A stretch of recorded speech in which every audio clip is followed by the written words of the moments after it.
Hello guys, welcome back to another episode of Uncook and Wine. Today I am joined by the Noma Nyce and she is looking very, very beautiful. Noma, thank you for coming. How are you? I'm good. Thank you for having me. I know you were a radio presenter. Yes. You're an MC. Mm-hmm. You're also a podcast host. Mm-hmm. What else did I leave out? I act, I sing. What else am I leaving out?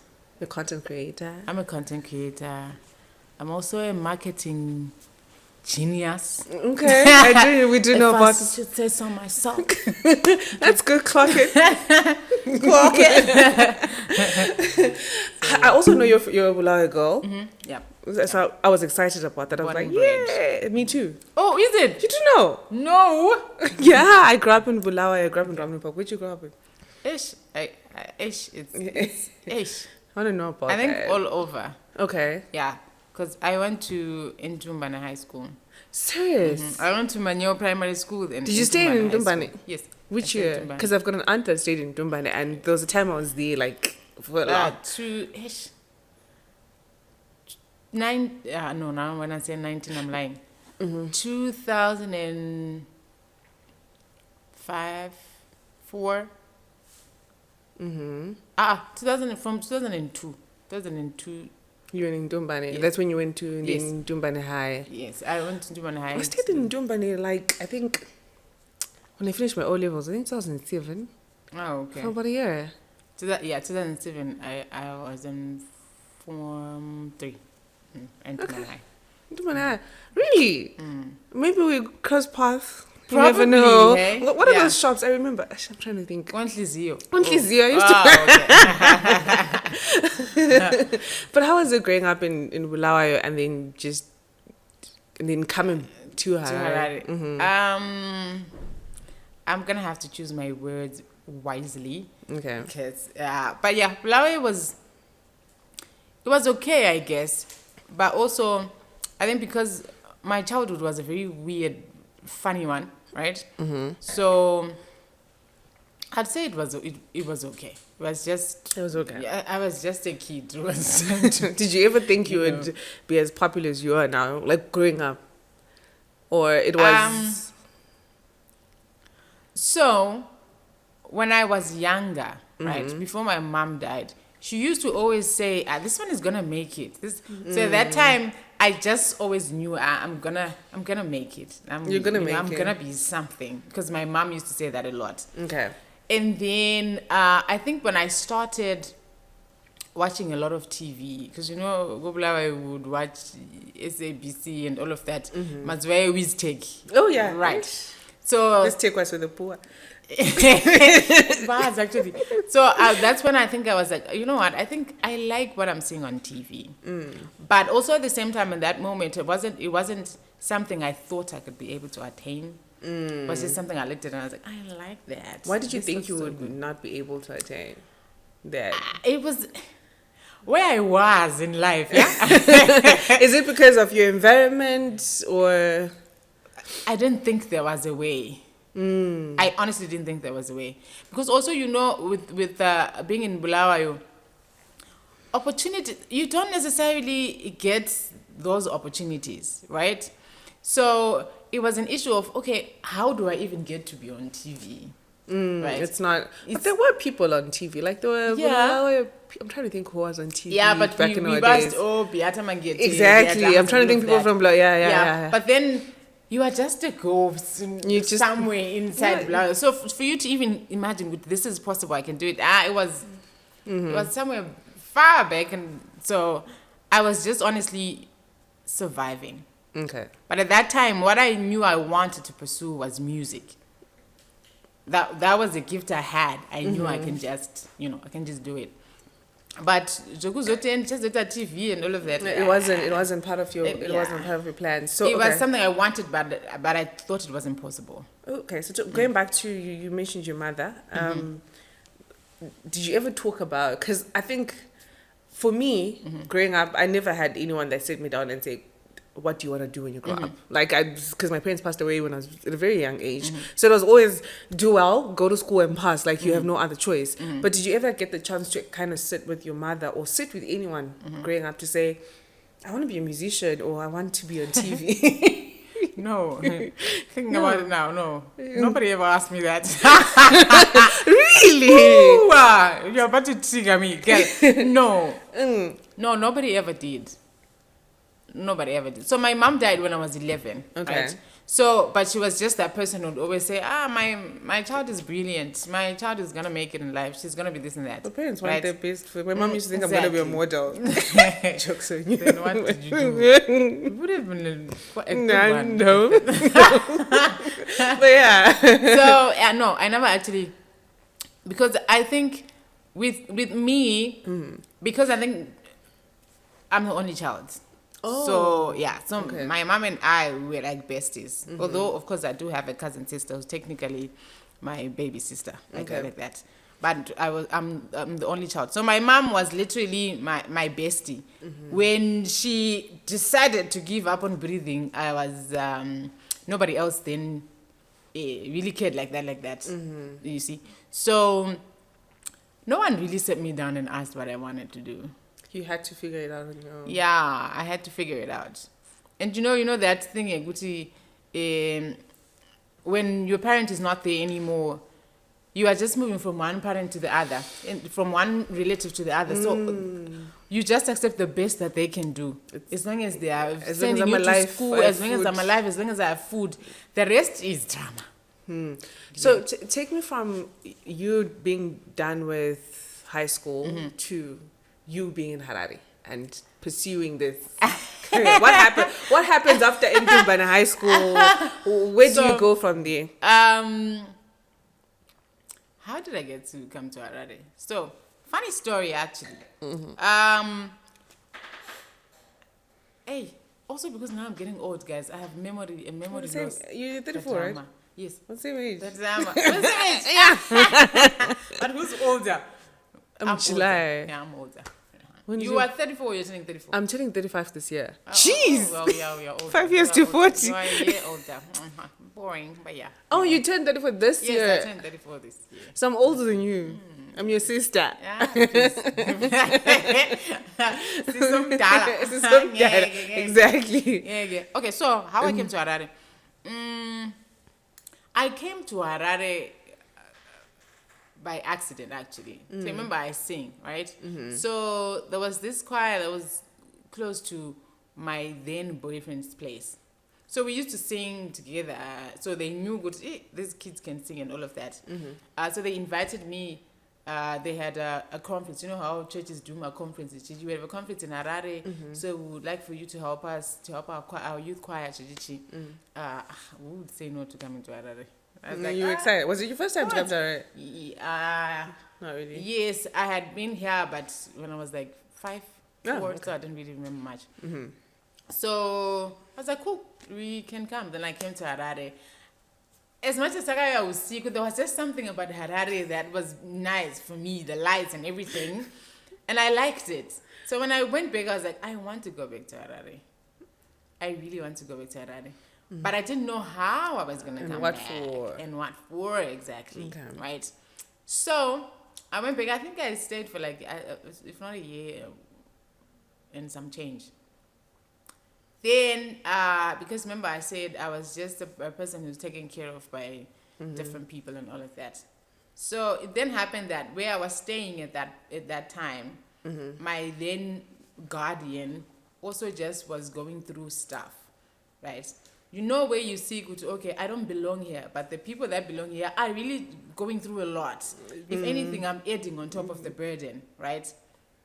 I just took my bags and I left. Really? Yep. How old were you, Noma? I was 22, 22, yes. And you left and you said, I'm going to Harare. And I left and I said, I'm going to Harare. Did you have a plan? Nope. I didn't. It's mean, do you get it? I don't know. I think I've just always been that person. Like, if I want to do something, I'll do it. Also, I'm a firm believer in in God and Him Okay. being able to protect me regardless of where I am. Sounds weird, but I'm telling you, if I decide right now that I want to go to wherever, I would just up and leave. Because I know for a fact that God protects me, and this is gonna sound weird, but my mom protects me. Okay. I don't know, but I mean, just always obviously God has Yes. God has been with you, because now you're like a household name, and you Yeah, just packed your and bags it's- in. and so if you want to look back, all of it really does not make sense. So I still always give credit to God, because even if I want to say, oh, I did this because of, now when I'm explaining how I came to Harare, that's only when I look at it and I'm like, go. I totally get you. I mean, when I decided to, because I came to Harare 2021, I had been to Harare back and forth, and I'd gone to uni, and then I came back from uni, and I was like, hey, Bula is boring. I can't do this. Yeah. I can't do this. And I remember at the time calling a friend of mine, I'm like, no, so I went back home, and then I looked for a job. I got the job, but also the thing is staying with relatives, and I was like, I called a friend of mine, I'm like, can I come stay with you? She was like, no. But I was like, God, listen, if this is where you want me to be, everything's gonna work out. And God has been faithful, so I get it. But at 22, you are leaving your guardian at the time, and you're packing your bags. Do you have friends in Harare? Do you have people No. You don't have relatives in Harare? So what had happened was I had a conversation with one of the friends from church, right? Okay. She said to me, if ever you come to Harare, you can give me a call. I get to Market Square there, and I call the number. It's not going through. And I'm there thinking, okay, now what do I do? Because I don't know anyone in Harare. But because I'm God's favorite girl, my best friend from high school, she called me right there. Right? And she's like, hi, what do you say? I'm like, I'm good. I just got into Harare. I actually don't even know where I'm going to go, but I'm here. And she's like, oh, okay. I moved here. I'm in Harare. So if you have no place to stay, you can come to my house. True story, no editing, nothing. And then, I'll come and get you. Don't make me cry. It's too early. We're just like, I'm just. So that's how I got there. Her name is Titika Hari. Now she's in Botswana. She's based in Botswana with her husband. God bless her, God man. bless her. So that's how I got there. And they lived they were in a cottage, one room space, nothing fancy at all. But they welcomed me. They took me in. They welcomed me, and then I just don't to one of them because I'm now in Harare. I'm looking for something to do and all of that. That's the one need something to do, which is a whole fiasco girl. But but I wouldn't get into that. But yeah, that's how I got to come to Harare. Started singing. I think I did music with the likes of Anabe, then Pasnawako, Negro Grants Extreme Free Gospel Choir. And I used to do BVs in studio for a lot of other gospel artists. Serious? And then I did, I was Minister Michael Mandela's backing vocalist for the longest time. Girl! Yeah. Do you know what? It's just getting me thinking, because sometimes people look at people on social media and they see you now. Yeah, and they're like, you just woke up you no. became Noma. They don't understand that you are backing vocalist process. for. Yeah. Girl. It's been a process. A very So long how one. did that translate to be on radio and then now an MC and content and how it was goes there? Again, I'm a child of God and I'm God's favorite girl, right? So I think 2017 I did Star Bright, right? Oh yeah, I remember. And I won Star Bright 2017, 2018. Okay. So with Star Bright, I mean you obviously speak in front of the camera. So I think that was the first time I actually spoke in front of the camera, and I realized, I can actually do this, right? Then I was going to UFI, so they did auditions for Christ TV, and I went and I auditioned, and I got the job, and everything was just happening in a funny way because you just do things, you're like, let me just try and see if this works. So I did that because also I was serving then. Then came Nash TV. When Nash TV came, I was homeless at that time. Why are you laughing about Oh, it? I Girls like I was homeless and you I said, laugh about myself because I'm like, you know what? Uh-huh. I was literally homeless at that time. I was in a very bad situation, and I was in where I was staying. I knew I wasn't wanted in this space, right? I've been there. But I had nowhere to go at that time. So you just had to. So I was so depressed, and I was thinking, you know, and maybe I should just, you know, stop breathing and go and be with my mother, because what's the point, right? But also in everything, I still always say, God, you know what? I didn't come here. You decided I had to be on earth, so make it happen. Then Nas TV came. When Nas TV came, I honestly just went for that audition thinking. So here's what I do, even if it's for a job. I always say, God, you know I need this. Probably more than anyone here needs it. So if it's mine, I don't care who's here. Make me get it. It's the same thing I did. My first job, I was 18 in Bulawayo. I worked for this China shop. They wanted a person who's 30 years and above, and I was 18. And you're like, I'm kidding. And as I was sitting there, I was like, God, you know I need this job, right? Make it happen. I didn't even finish the interview. As I was working in, the Chinese guy said, this one we take. That's how I got the job. Even with Starbright. With Starbright, when I won, I think I was the only girl against 8 other guys, right? So as I was sitting there, I said to God, you know what? I want this, but I'm scared. I'm not sure I'm gonna get it, but I know you can do it for me. You can do it for me. Do it. So at that time, Nas TV came.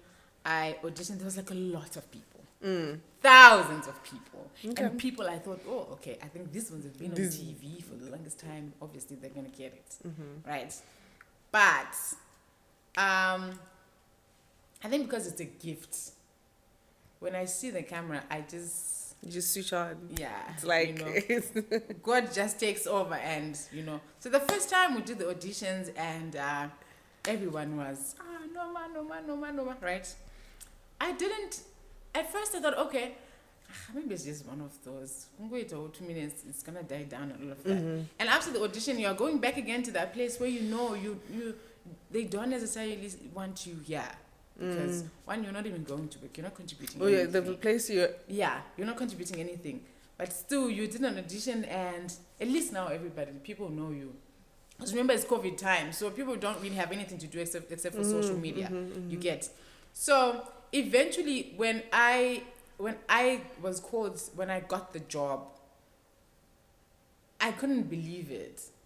But also, again, I understood the greatness that God is, the goodness of God. I got the job today, and I started looking for a place that very same day.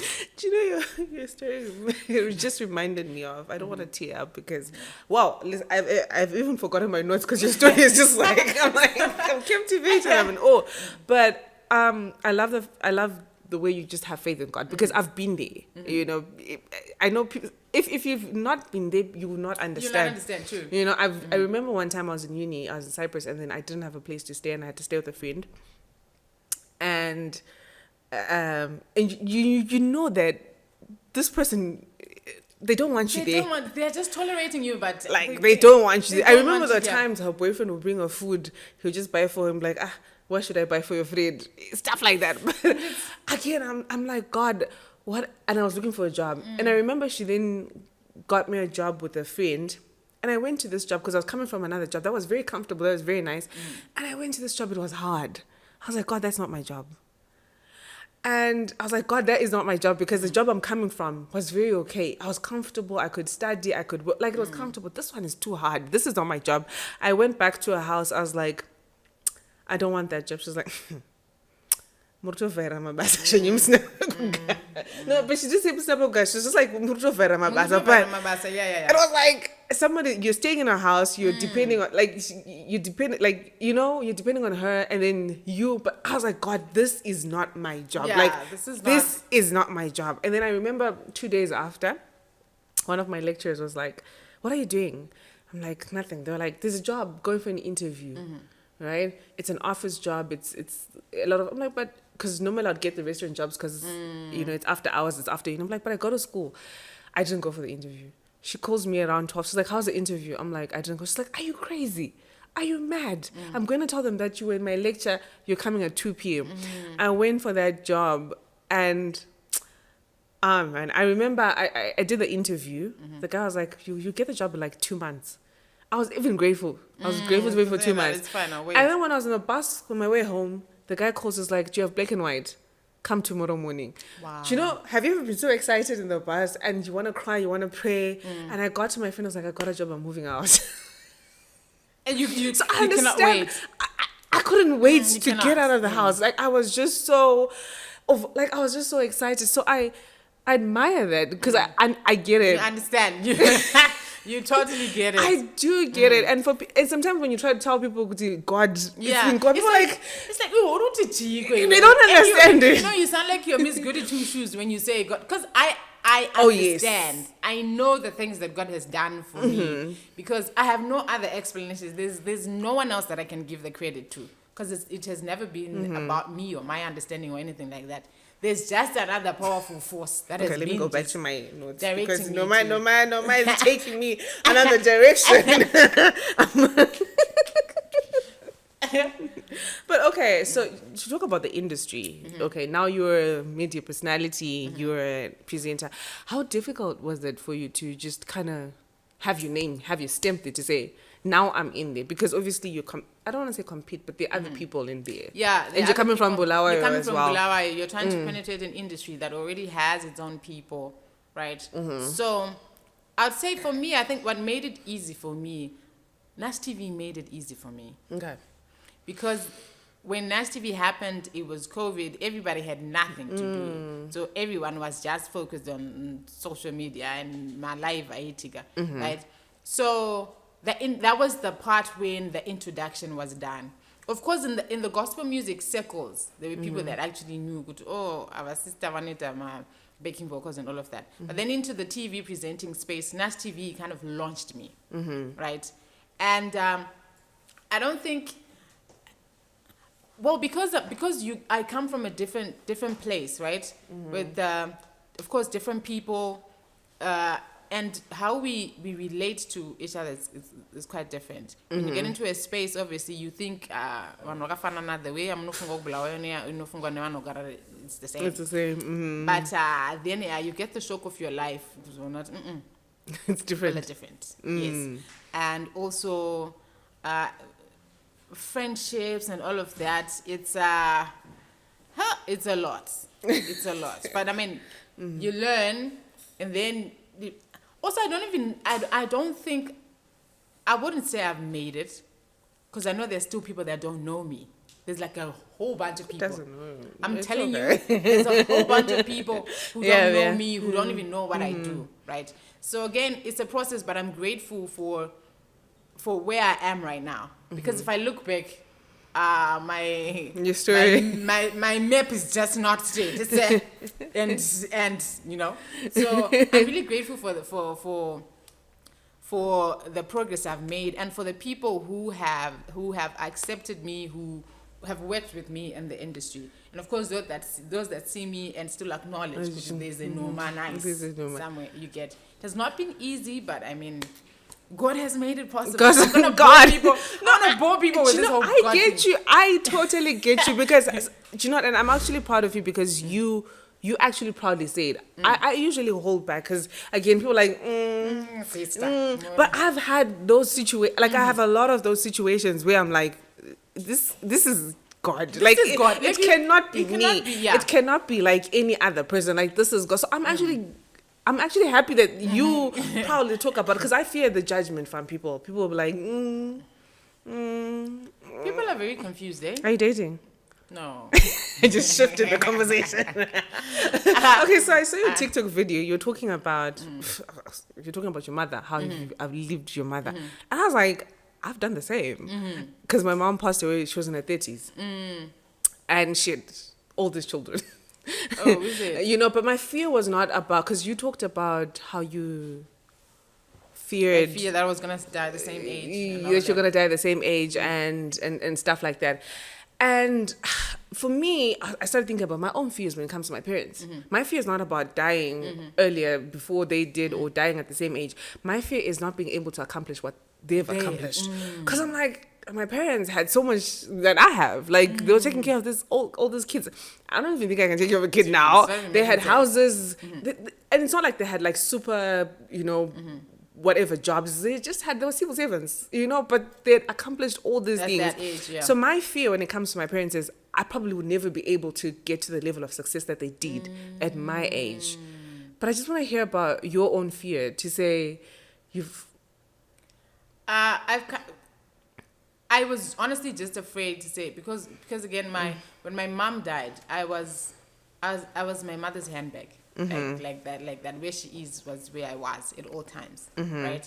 So her dying and the experience I had with life, I just fear that if I have a child and I die, I wouldn't want my kid to experience half of the things I experienced growing up. I wouldn't want that, right?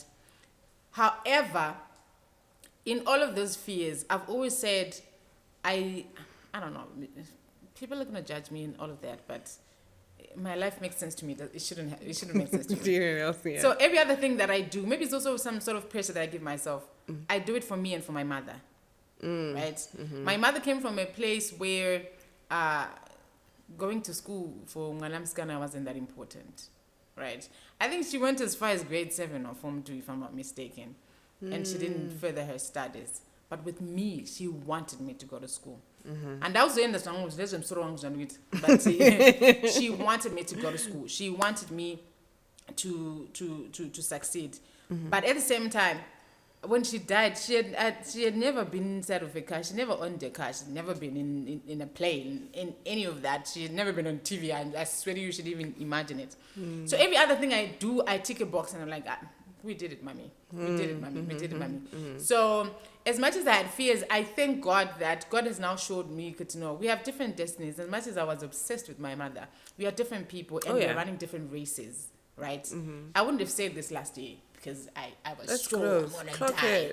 Really? I was sure I was gonna die. And I never actually had that conversation with anyone.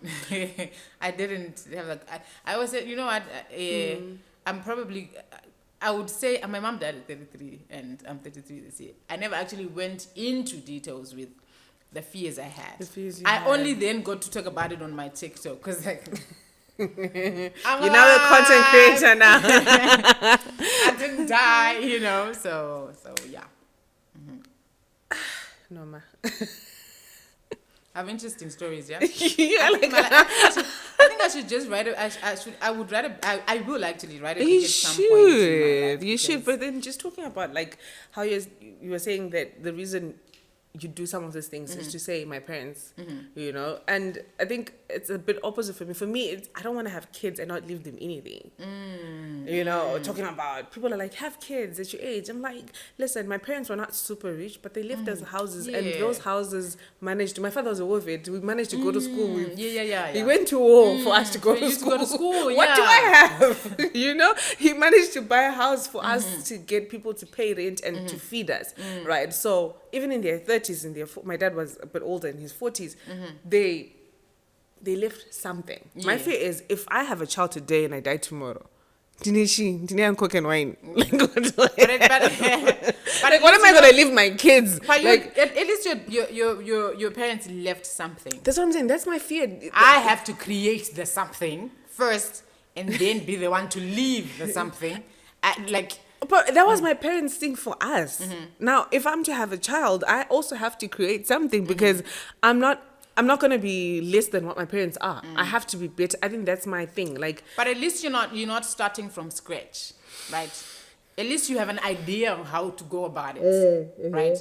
So I also don't think you should be hard on yourself because the whole thing of us having different timelines and us having different destinies right? Unfortunately, you can't pray God into doing things that He's not ready to do for you, no matter how much we try. Yeah, Right? yeah. So just because your parents had stuff, and now you're thinking, okay, I'm turning 35. I don't even have a house. My parents at 28, they already had a house. They had all these children, they were taking them to school. They were exactly. And Maria Vaya Balanta. I think also. And what are my civil servants? I think Zosian any time as well. Yeah, make sense. It did. Because I'd always think about it. It's just so better they would buy Christmas clothes, we'll go for holiday. And you would January always we go have back to school, food you for have lunch, new school uniform and everything. Pamaria in November. My Zoe would always be in the exactly. But like, if how? you ask me, November, if I get a salary in November, go on 15 December and this innocent.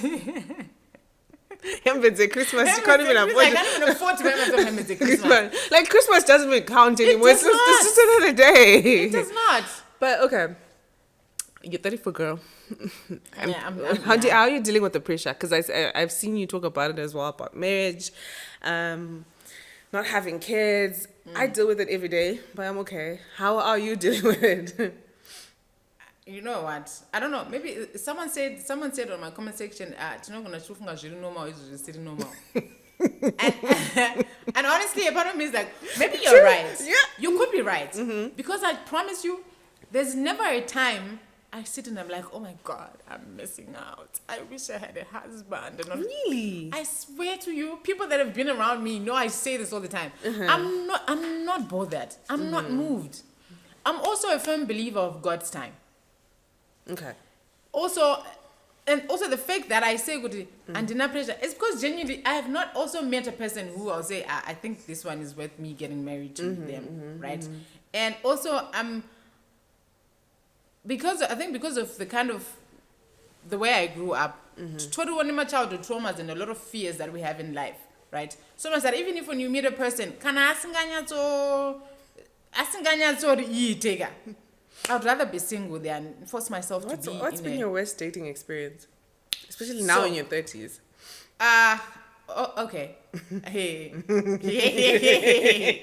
The honest truth, yeah. The last relationship I was in 2016. The actual and like a proper relationship. Anything else after that has just been me meeting frogs and then just trying to see if it works or not.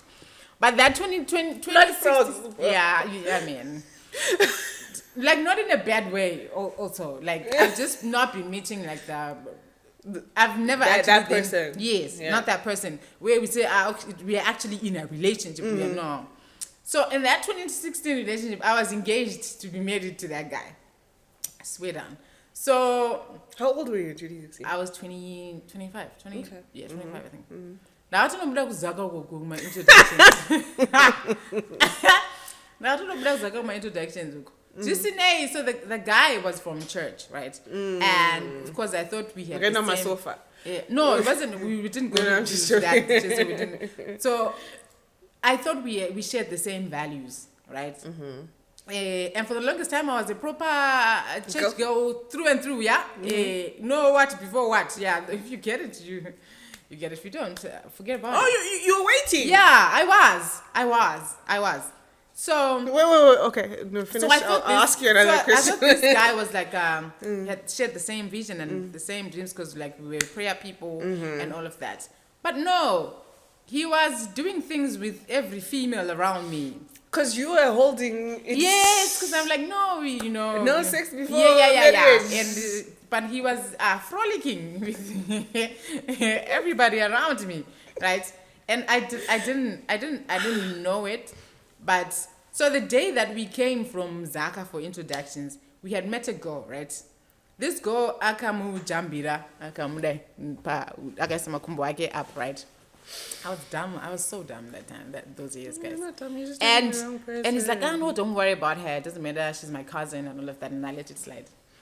But the same cousin was the same who sent a message. I'm sorry, I lost the baby.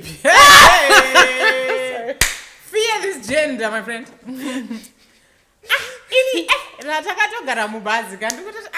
Cousin. Lost the baby. Whose baby? What? Aragati frogs. But then again, also, I went back. After that, I went back. But we've all been there. Yeah. Also, like you give people 10 million chances, and after that, it even got worse. Your stories are so nice. I'm just everything I thought we'd talk about. Exclusive to Todd Sims podcast. So I've actually never had these conversations anyway. Like I don't even want to talk about. So yeah, I guess also those experiences. I mean, they also shape your decisions. To either date or not, right? Because also my thing is, if I'm getting married, I want to be happily married. I don't want to settle. And every time you have a conversation with older women and everything, every time they always say, if you want to get married, no fana pusa. Why? My friend was saying to me the other time, she was like, Todo, because I was telling her about a relationship that I was trying. I was like, no. She's like, dude, like, ignore these things. But I'm like, I can't ignore. Like, how do I get into a relationship and ignore the fact that you are a whole red flag moving around? Like, how do I do that? For the sake of a ring. Yes. And get divorced after 5 years. And I've always said this, right? My greatest fear in life, I think when I was growing up, my fear was being pregnant and not having anyone to be able to take care of that child. That's another one. But also, my greatest fear in life, more than anything, is getting divorced. I've lost so many people in my life, right? I've literally lived a life where technically half the time I have to like force people to love me. I have to overdo things for me to get love from people. I cannot for the life of me handle giving my life to someone, saying you are mine, and then all of a sudden they wake up and they don't love me anymore. Oh, what do you want me to do with myself after that? I'm trying to think what's my fear of not. I think my fear is Kungweta stupid. No, like I've seen women in marriages and you look at them, I'm like, but why? Exactly. Why are you in that marriage? Why are you stuck in that marriage? That man is embarrassing you to the world. Like he's sleeping with everyone other girl, right? Is it money? Is it like that's my fear? I don't want to be stupid in a marriage. I don't want to be one of those women that says Nisha Vanita. And unfortunately, it's normalized, and people. Men themselves will say, "Hey, mazwana mangwarisa, anamai vedu they were able to handle it." But then my question is, just because they were handling it, does it make it right? If I know my mother went through this, why should I be okay with it? You get. So and also back in our mother's days, the side chicks were quiet. Yeah, the side chicks were quiet. They were private. Like you would only know about them when maybe the father dies. Yeah. That's when the kids come out. But these ones nowadays, they're also posting your man. That's my thing also.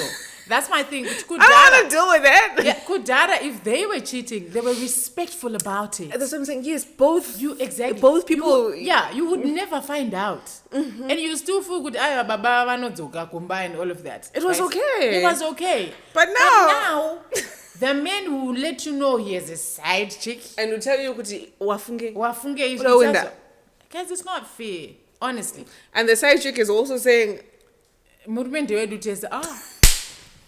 hey, it's the audacity for me. And then some will say, oh no, honestly, what's wrong with a man having so many wives or so many girlfriends?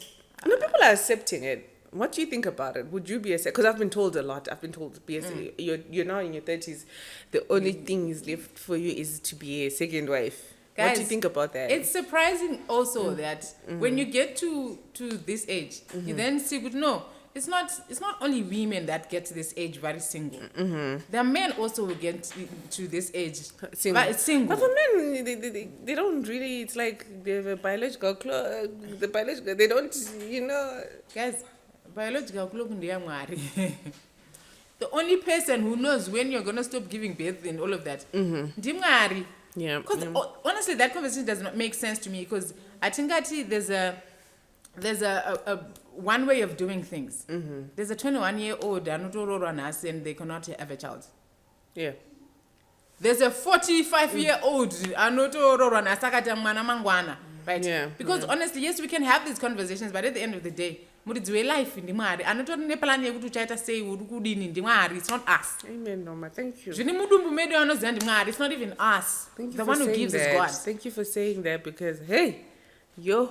But of course, they will be there. I said, no, but scientifically, statistically, it is proven. Guys.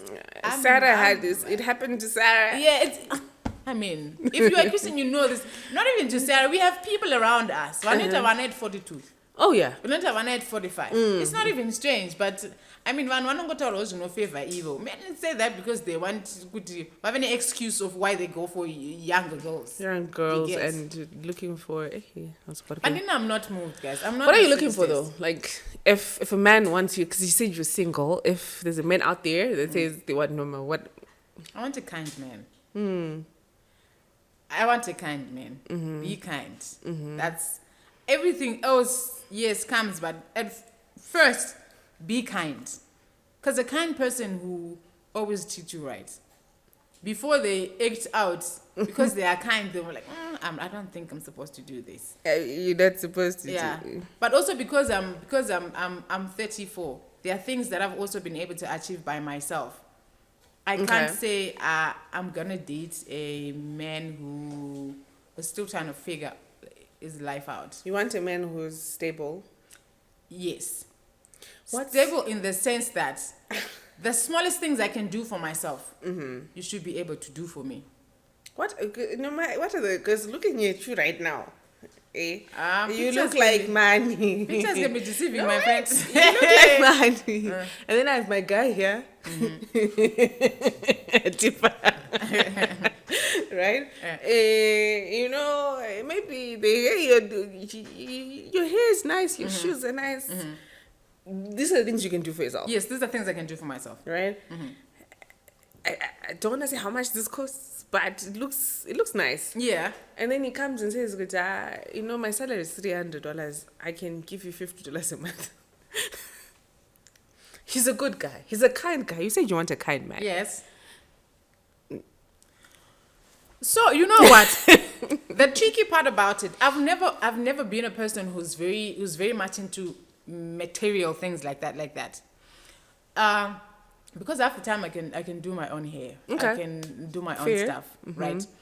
But there are things that I don't have to ask you for some things. You should just know.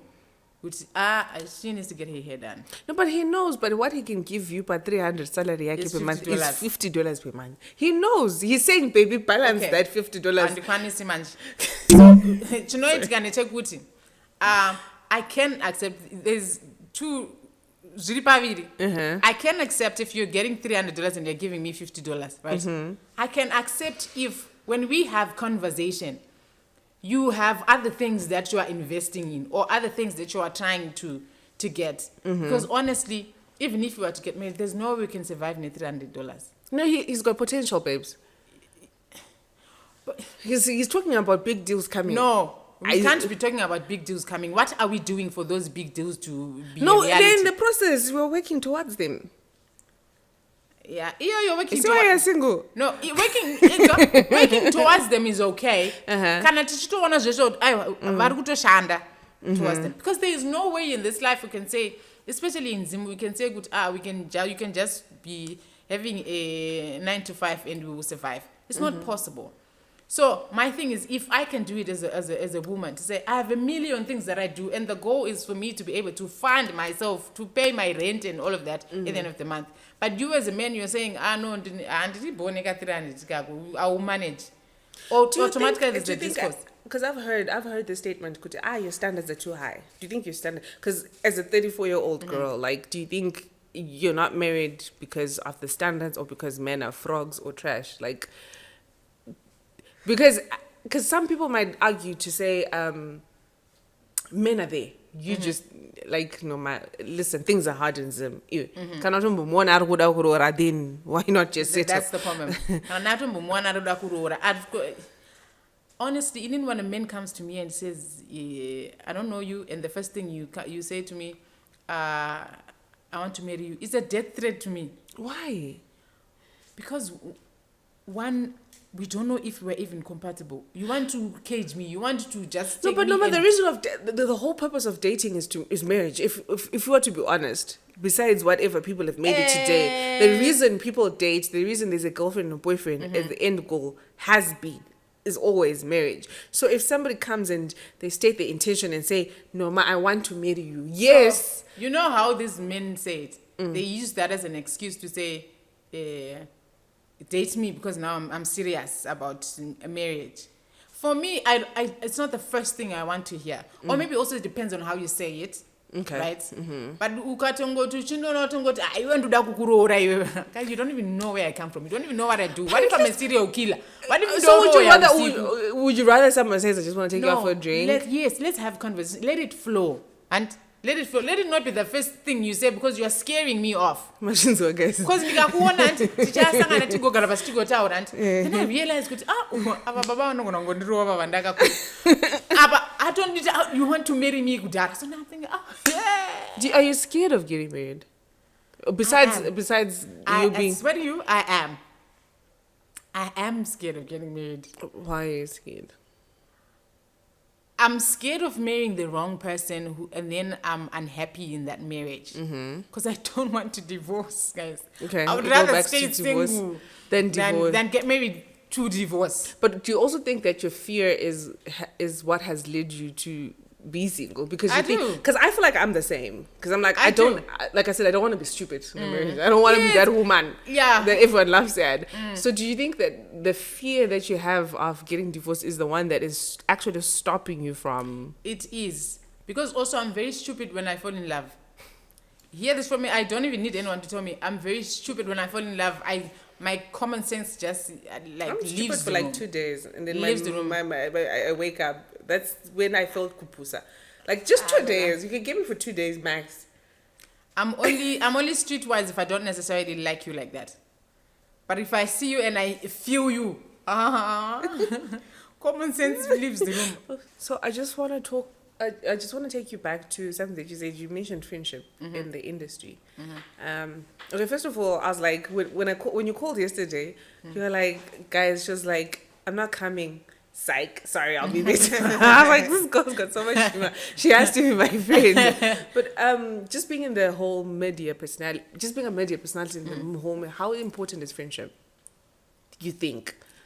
Or just connecting with people? Is it important or... Because I'm struggling. It's very important if they are genuine connections. But with women, unfortunately, we don't necessarily get along like that. What you mean we don't necessarily get along like that? Most of the time, it's you get along with someone because it's beneficial. And then when the benefits stop coming, then you realize, no, let me move on to the next one, right? You'll be lucky if you get a genuine connection. Yeah, it's because that's real also. And being in the media space, the dangers of it, you know how with women, if you're getting along right now, I'm telling you everything, you know everything about me. But I don't get it. Like how do people do that? Like how do you wake up today and you feel the need to spill my secrets? Things I told you in confidence. And then you're like, no. I think that's also my fear. To make new friends. Exactly. Because I always joke with my friends to say, if I meet a new person, do I have to start explaining the reason I act like this is because of A, B, C, D, or it's because of, and then you don't know what they think about that, and then tomorrow there's a ghost account. Yes. Saying telling you, normal, the things you know, this I told this person. Nobody else knows this except a ghost account. So it's really a difficult space. But if you are lucky to get genuine connections, of course. It helps you. How does it help you, though? How does it, like having friends in the industry, help you? Connection. So the importance of it, if Panyads Mabasa, you obviously are referred by someone, right? So I'm one person who, if I'm contacted for anything, I can say, Todo can do it, right? So although for me, even if I know that you don't like me, I'm able to recommend. And No, I think I'm the same. Like if I feel like I know good, this person is good at this, and I'll just But for some people they're not able to do that. So it's easier when you are in good books with them. You get. So, but I think you just have to be careful when you are making a friend. Let them go through a process where you take time with them to get to know them and all of that. But manje vasikana ati nedzunguka tosangana neyo takutoswera tese makuseni mangwana manheru posting pictures and all of that. Zvechinakidza honeymoon phase. Mozoona this is not the person. We don't really understand each other like that. Yeah. But then in terms of becoming, for example, if I wanted to be an MC at some point or a DJ presenter, like I know your story, but how can somebody like go about it today? Like, is there a way? Because I see, like there are a lot of people out there this presenting stuff and emceeing. Like, how do you become that? If I don't know how they do it now, because mine is just a story of grace and talent that God gave me, right? And just God putting me in spaces where I have these opportunities. But I would say, if there's an audition anyway, go for it. So somebody can start with auditions? Yes, if there's an audition, go for it. We have social media now. Present on your own on social media. Get the attention of people. That's the easiest way to get anything. But then also, like you're mentioning, Gucci, sometimes connections, because this is the thing I feel in Zimbabwe. I don't know, maybe it's just me. Because sometimes you could, because I've seen people with the talent, but they just don't get to be in the space because no man knows Nash. So Nash TV, if they want somebody, they're really not taking time to explore. Yeah. If ZBC or ZFM, like they already know what there's Noma. So how do you think somebody can break that? Is it because you can do all the posting? Yes. Because I come across a lot of people on TikTok. I'm like, wow, you can do all the posting, but again, it's the same faces. It's the same faces. What do you think is a problem? Is it because should you go to the offices and knock physically? Please do. Okay. Most of the things that I got, I've knocked on these doors. I'm not always confident. The confidence comes at some point where I'm like, let me just. I think I hosted the Nama red carpet for Nama 21. Okay. I knocked on the door. Yes, I knocked on the door and I said, I want to do red carpet. And they said, okay, send us a video of what you can do. And I sent the video and I got the job and I got paid for it. Right? Nice. Because I knocked on the door. Right? So it's not every opportunity that's going to come to you. The easiest thing, have some things that you do on social media. Right? If you want to be a presenter, do some presenting on your own, post it. So that if you knock on the door and they say, okay, what do you do? Show us what you have done. You have at least have your own things on your social media platforms. Because everyone is on social media nowadays. Even big companies want to see what you have on social media. So that's the easiest thing you can do. And also, again, I'm a firm believer of God's time. If you know you have done the right things, you have posted, you have knocked on doors, it's just not, keep praying. When your time comes, I got my first big break. I got Nest TV at 28. Right? I got at 28. Some people were like, I'm 28. I look at people and I'm like, breathe. You're so young. You're still young. Oh, yeah. You're so young. You get. Yeah. So I'm honestly a firm believer in God's time and everything. Do the right things. Put in the work. God will take care of the rest. Because kana waita zvese kazvichiramba uchidini manje ungachizvidimbura wauratonoromba kuti no eventually it will happen. At least there's a timeline yekuti someone will make it at 18. Yes, there are people like that, right? But ndosaka takasiyana. Do all that you need to do, but also wait.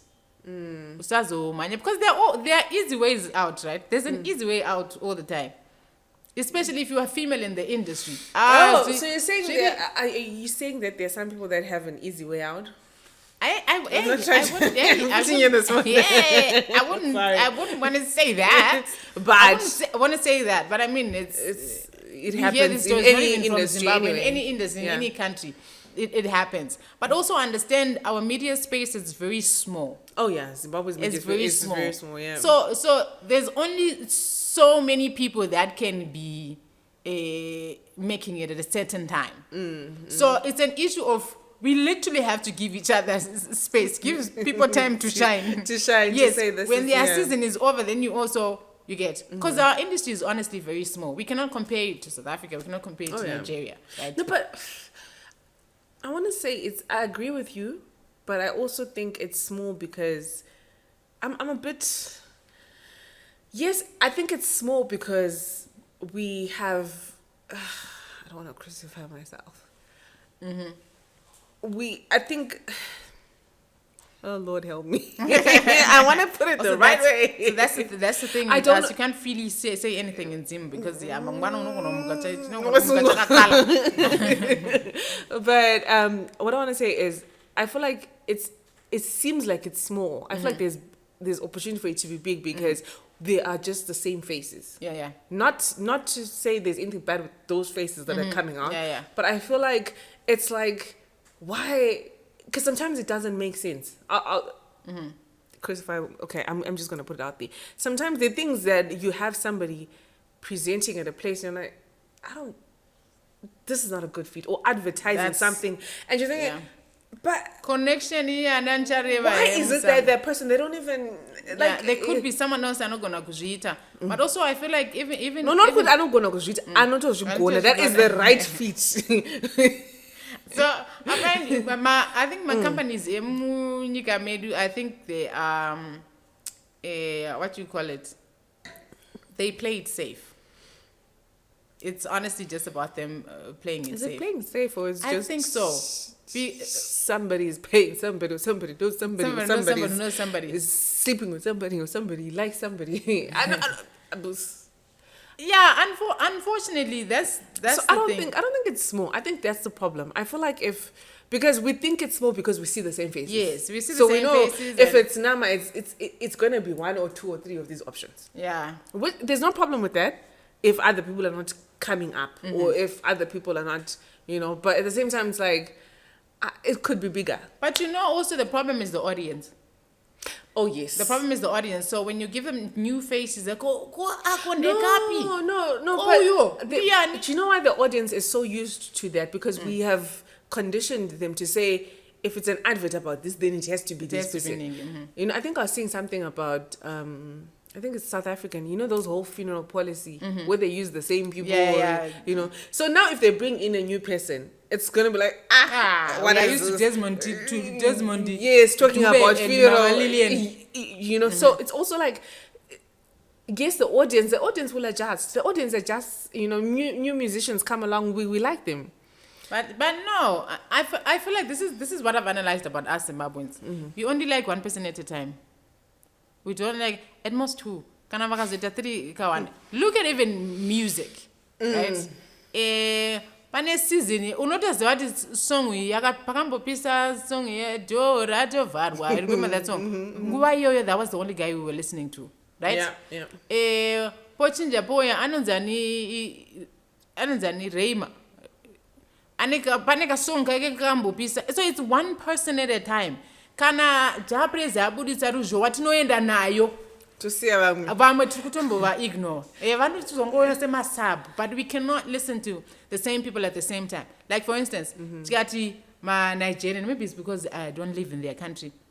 So I'm speaking from a place of an outsider, right? But you find David ane song nyuani kupisa, Ira Star ane song nyuani kupisa, Burna Boy ane song nyuani kupisa, Wizkid ane song nyuani kupisa. Oyesema song nyuani gachitenda. But kwatiri atkwanise. Woli akatouya nechitsongo chake chatiri kuda ndo chatiri kumbomhanya nacho zvaizvozvo. Maybe we don't know how to multitask. I don't know. Oh my God. I think that's my judgment. That's what I think. The last thing I'm going to talk about is your podcast, Life and Stuff, your podcast force. How did you decide to start that?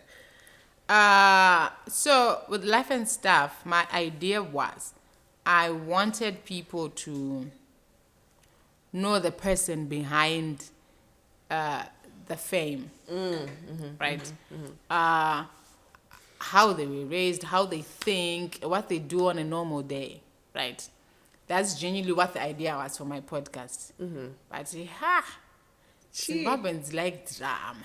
What do you mean? If you don't have controversial things that you're talking about, they kind of like just side eye you and like, yeah, well. And even if you have controversial things, they judge you. They're like, well, controversial dzavanoda manje dzinosiyana kana zvine chekuita ne yeah, they are there, they are listening.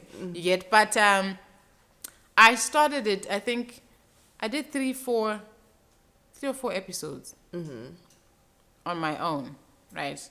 And I realized, this was an accident. This thing is expensive as hell, right? It's very, very expensive.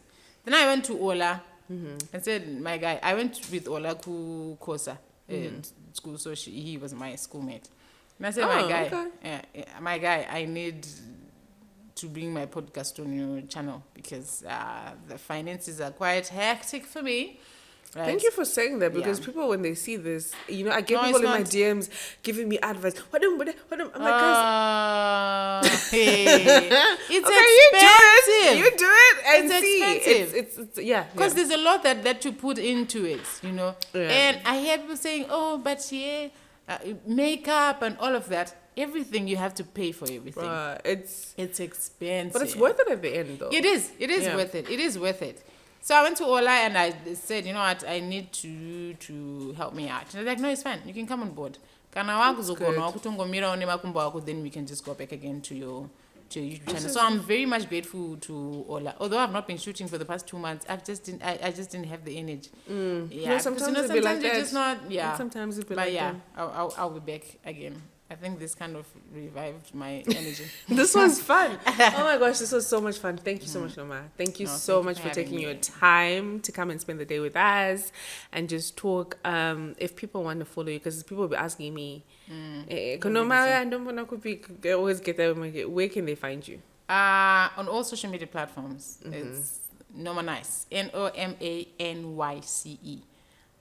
TikTok, Facebook, and Instagram. Twitter, I'm on Twitter as well, but yeah, I know Twitter, and he yeah, it toxic. It's better than Facebook, though. I will stand on that. I feel like Facebook is just it's too much for you. Yeah, and people on Facebook.